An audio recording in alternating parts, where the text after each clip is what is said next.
ഭൂമിശാസ്ത്രപരമായ അതിരുകളെ ഭേദിച്ച് ലോകത്തെ ഒരൊറ്റ വിരൽത്തുമ്പിലേക്ക് ഒതുക്കുന്ന ആഗോള ഇന്റർനെറ്റ് വിപ്ലവത്തിന്റെ ജീവരക്തം ഒഴുകുന്നത് സമുദ്രനിലങ്ങൾക്കിടയിൽ പാകിയ ലക്ഷക്കണക്കിന് കിലോമീറ്റർ നീളമുള്ള ഒപ്റ്റിക്കൽ ഫൈബർ കേബിളുകളിലൂടെയാണ്. ലോകത്തെ ഡിജിറ്റൽ യുഗത്തിലേക്ക് നയിക്കുന്ന 95% ഡേറ്റയും ഒഴുകുന്ന ഈ നേർത്ത കേബിളുകൾക്ക് മേൽ ദശകങ്ങളായി അമേരിക്ക പുലർത്തി പോന്നിരുന്ന ഏകപക്ഷീയമായ ആധിപത്യത്തിന് ഇപ്പോൾ ശക്തമായ വെല്ലുവിളി ഉയർന്നിരിക്കുകയാണ്. പാശ്ചാത്യ രാജ്യങ്ങൾ തങ്ങളുടെ രാഷ്ട്രീയ അജണ്ടകൾ നടപ്പിലാക്കാൻ സാമ്പത്തിക ഉപരോധങ്ങളെയും ഡിജിറ്റൽ നിയന്ത്രണങ്ങളെയും ആയുധമാക്കുമ്പോൾ അതിനെ തകർക്കാൻ റഷ്യയും ഇറാനും സമുദ്രത്തിനിടയിൽ പുതിയൊരു പ്രതിരോധ കോട്ട തീർക്കുകയാണ്. അമേരിക്കയുടെ ആഗോള മേധാവിത്വം എന്നത് ഇന്ന് വെറും മിസൈലുകളിലോ വിമാനവാഹിനി കപ്പലുകളിലോ മാത്രം ഒതുങ്ങുന്നില്ല.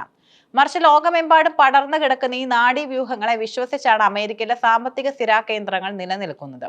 ലോകത്തെവിടെയും നടക്കുന്ന ഓരോ സാമ്പത്തിക ഇടപാടുകളും സുരക്ഷാ വിവരങ്ങളും വ്യക്തിഗത സന്ദേശങ്ങളും ഈ അന്തർവാഹിനി കേബിളുകളിലൂടെയാണ് കടന്നു പോകുന്നത്. ഈ സംവിധാനത്തിൽ മേൽ തങ്ങൾക്കുള്ള നിയന്ത്രണം ഉപയോഗിച്ച് മറ്റു രാജ്യങ്ങളെ വരുതിക്ക് നിർത്താമെന്ന അമേരിക്കയുടെ കണക്കുകൂട്ടലുകൾക്കാണ് ഇപ്പോൾ തിരിച്ചടി ലഭിച്ചിരിക്കുന്നത്. ഈ ദുർബലമായ ലിങ്കുകളെ ലക്ഷ്യം വെക്കുന്നതോടെ അമേരിക്കൻ അഹങ്കാരത്തിന് വലിയൊരു പ്രഹരമാണ് ലഭിച്ചിരിക്കുന്നത്. അമേരിക്കയുടെയും നാറ്റോ സഖ്യകക്ഷികളുടെയും ഉറക്കം കെടുത്തുന്ന ഈ ഗ്രേ സോൺ യുദ്ധത്തിൽ റഷ്യയും ഇറാനും കൈകോർക്കുന്നത് വെറും ഒരു യാദൃശ്ചികതയല്ല. റഷ്യൻ നാവികസേനയുടെ അതീവ രഹസ്യ വിഭാഗമായ GUGI ഇന്ന് ലോകത്തിലെ തന്നെ ഏറ്റവും അപകടകാരിയായ സാങ്കേതിക വിദ്യകൾ വിന്യസിപ്പിച്ചിരിക്കുകയാണ്. ഇതിൽ ഏറ്റവും പ്രധാനപ്പെട്ടത് ബെൽഗോറോഡ് എന്ന ഭീമൻ അന്തർവാഹിനി കിലോമീറ്ററുകൾ ആഴത്തിൽ പോയി സമുദ്രത്തിനടിയിലെ കേബിളുകൾ സ്പർശിക്കാനോ അവിടെ സ്ഫോടക വസ്തുക്കൾ സ്ഥാപിക്കാനോ അതുമല്ലെങ്കിൽ അമേരിക്കയുടെ രഹസ്യ വിവരങ്ങൾ ചോർത്താനോ ഉള്ള അത്ഭുതകരമായ ശേഷി ഇതിനുണ്ട്. തങ്ങളെ സാമ്പത്തികമായി ഒറ്റപ്പെടുത്താൻ ശ്രമിക്കുന്ന അമേരിക്കയ്ക്ക് മറ്റൊരു സ്വിച്ചിലൂടെ യൂറോപ്പിന്റെയും അമേരിക്കയുടെയും ഇന്റർനെറ്റ് ലോകം ഇരുട്ടിലാക്കാൻ റഷ്യക്ക് സാധിക്കുമെന്ന് ഇത് തെളിയിക്കുന്നു. അറ്റ്ലാന്റിക് സമുദ്രത്തിലെ കേബിളുകൾക്ക് സമീപം റഷ്യൻ സബ്മൈനറുകൾ പ്രത്യക്ഷപ്പെടുന്നത് പാശ്ചാത്യ ലോകത്തെ അക്ഷരാർത്ഥത്തിൽ ഭയപ്പെടുത്തുന്നുണ്ട്. ഇതിന് പുറമെയാണ് റഷ്യയുടെ ലോഹരിക് എന്ന സ്പെഷ്യൽ മിഷൻ അന്തർവാഹിനി. 6000 മീറ്റർ വരെ ആഴത്തിൽ സഞ്ചരിക്കാൻ ശേഷിയുള്ള ഈ പ്രേതക്കപ്പൽ ടൈറ്റാനിയം ഗോളങ്ങൾ കൊണ്ട് നിർമ്മിച്ചതിനാൽ അതിശക്തമായ മർദ്ദത്തെ പ്രതിരോധിക്കുകയും അമേരിക്കയുടെ സോണറുകളെ വെട്ടിച്ച് നിശബ്ദമായി സഞ്ചരിക്കുകയും ചെയ്യുന്നു.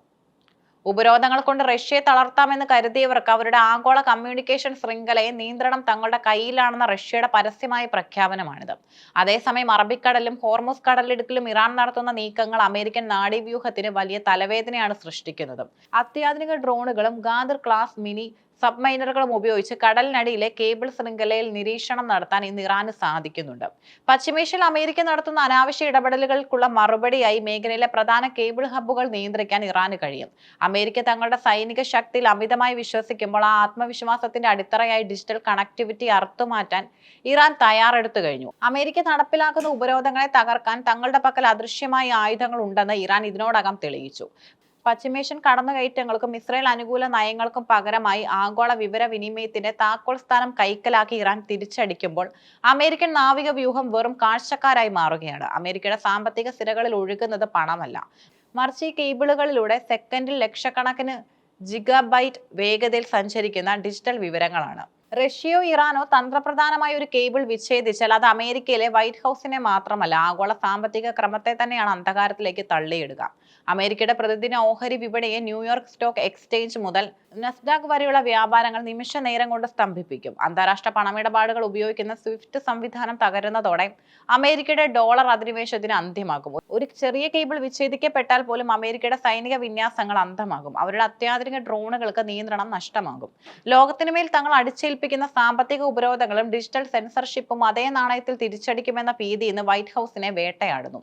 ഈ വലിയ ഭീഷണിയെ പ്രതിരോധിക്കാൻ അമേരിക്ക നടത്തുന്ന ശ്രമങ്ങളെല്ലാം പരാജയപ്പെടുന്ന കാഴ്ചയാണ് നാം കാണുന്നത്. സമുദ്രത്തിന്റെ വിസ്തൃതിയും ആഴവും കാരണം ലക്ഷക്കണക്കിന് കിലോമീറ്റർ നീളമുള്ള കേബിളുകൾക്ക് കാവൽ നിൽക്കുക എന്നത് അമേരിക്കൻ നാവികസേനയ്ക്ക് അസാധ്യമാണ്. റഷ്യയുടെയും ഇറാന്റെയും അദൃശ്യ അന്തർവാഹിനികളെ കണ്ടെത്താനുള്ള സാങ്കേതിക വിദ്യ ഇനിയും പൂർണ്ണമായി വികസിപ്പിക്കാൻ അവർക്ക് കഴിഞ്ഞിട്ടില്ല. അമേരിക്ക തങ്ങളുടെ പ്രതിരോധത്തിനായി ശതകോടികൾ ചിലവാക്കുമ്പോഴും റഷ്യയുടെ ഒരു ചെറിയ നീക്കം പോലും അവരുടെ സാമ്പത്തിക അടിത്തറ ഇളക്കാൻ പര്യാപ്തമാണ്. ഈ ആഴക്കടൽ പോരാട്ടം ഭൗതികമായ ഒരു കേബിൾ മുറിക്കലല്ല, മറിച്ച് ദശകങ്ങളായി തുടരുന്ന അമേരിക്കൻ അധിനിവേശത്തിനെതിരെയുള്ള സമാനതകളില്ലാത്ത ഡിജിറ്റൽ പ്രതിരോധമാണ്. പാശ്ചാത്യ രാജ്യങ്ങൾ ആഗോള വാർത്താവിനിമയ ശൃംഖലയെ തങ്ങളുടെ ചാരപ്പണിക്ക് ഉപയോഗിക്കുമ്പോൾ ആ ശൃംഖലയുടെ നിയന്ത്രണം കൈക്കലാക്കി റഷ്യയും ഇറാനും വൻ ശക്തിയായി അമേരിക്കയെ മുട്ടുകുത്തിക്കാൻ തയ്യാറെടുത്തു കഴിഞ്ഞു. സമുദ്ര അന്തർഭാഗത്തെ ഈ നിശബ്ദ യുദ്ധം ലോകക്രമത്തെ തന്നെ മാറ്റിമറിക്കുകയാണ്. കരയിലെ യുദ്ധങ്ങളെക്കാൾ പ്രഹരശേഷിയുള്ള ഒന്നായി ഇത് മാറിക്കഴിഞ്ഞു. അമേരിക്കയുടെ ഡിജിറ്റൽ കുത്തക അവസാനിക്കുകയും ഉയരുകയും ലോകം പല ധ്രുവങ്ങളായി ചിതറുകയും ചെയ്യുന്ന കാഴ്ചയാണ് ഇവിടെ കാണാൻ കഴിയുന്നത്. സാങ്കേതിക വിദ്യ ഒരു മർദ്ദനോപാധിയായി ഉപയോഗിക്കുന്നവർക്ക് അതേ നാണയത്തിൽ തന്നെ തിരിച്ചടി ലഭിക്കുന്നു. ലോകം ഇനി അമേരിക്കയുടെ വിരൽത്തുമ്പിലല്ല എന്ന ശക്തമായ മുന്നറിയിപ്പാണ് ആഴക്കടലിലെ ഈ നീക്കങ്ങൾ നൽകുന്നത്. വരും വർഷങ്ങളിൽ ഈ കേബിൾ യുദ്ധം കൂടുതൽ സങ്കീർണമാകുമെന്നും ബഹിരാകാശ യുദ്ധത്തെക്കാൾ നിർണായകമാകും സമുദ്രത്തിനടിയിലെ ഈ പോരാട്ടം എന്നതും ഉറപ്പാണ്.